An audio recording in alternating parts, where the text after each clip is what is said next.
All right, so Perodua QV-E has launched, and I'm sure you're familiar with the figure by now. 200 horsepower, 52 kilowatt hour of battery, and a targeted range of about 400 kilometers real life range. I'm sure you are also familiar with the pricing, 80,000 ringgit without a battery. What do you want me to say? Well, is it worth it?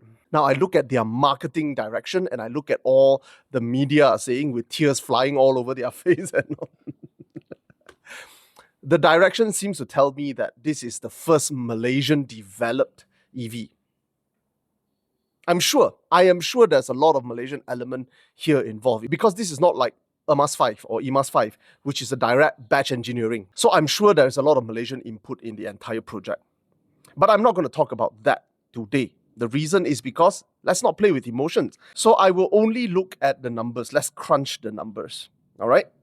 Now, just because something on the surface looks more expensive doesn't mean it's not worth it. So the first step of what we need to do now is to decipher how much does the 50 kilowatt hour battery pack cost. Now, of course, Perodua is not going to sit here and tell me the truth, how much they pay for the battery. So we have to piece together using information that we have and making some presumptions that are relatively safe to make. So number one, how much does these manufacturers pay for the battery? Few companies actually reveal how much they pay. Now, bear in mind, this is what they reveal.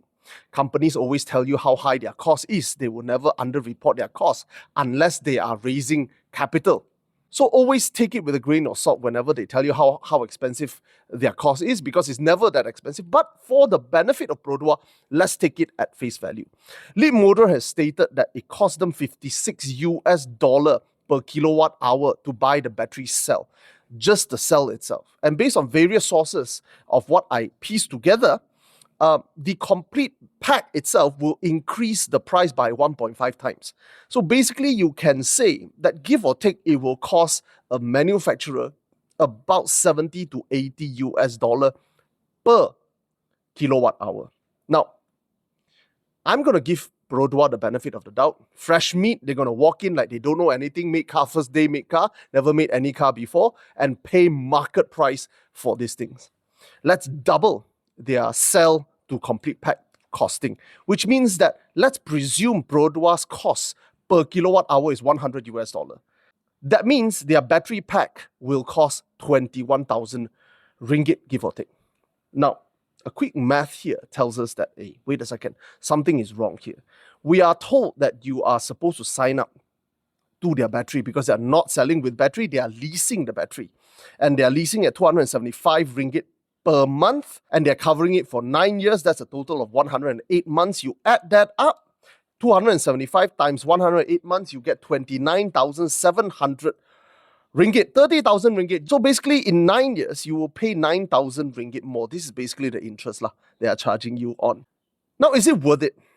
Now, we can only determine whether something is worth it or not by comparing. And of course, natural comparison will be the eMas 5. So let's look at eMas 5 numbers. We have one small issue here because eMas 5 only covers warranty for the battery for 8 years, whereas the whole calculation for Perodua is 9 years. So, for the benefit of Perodua, we're going to follow eMas 5's calculation. We're going to calculate costing, whether it's worth it over an 8-year period.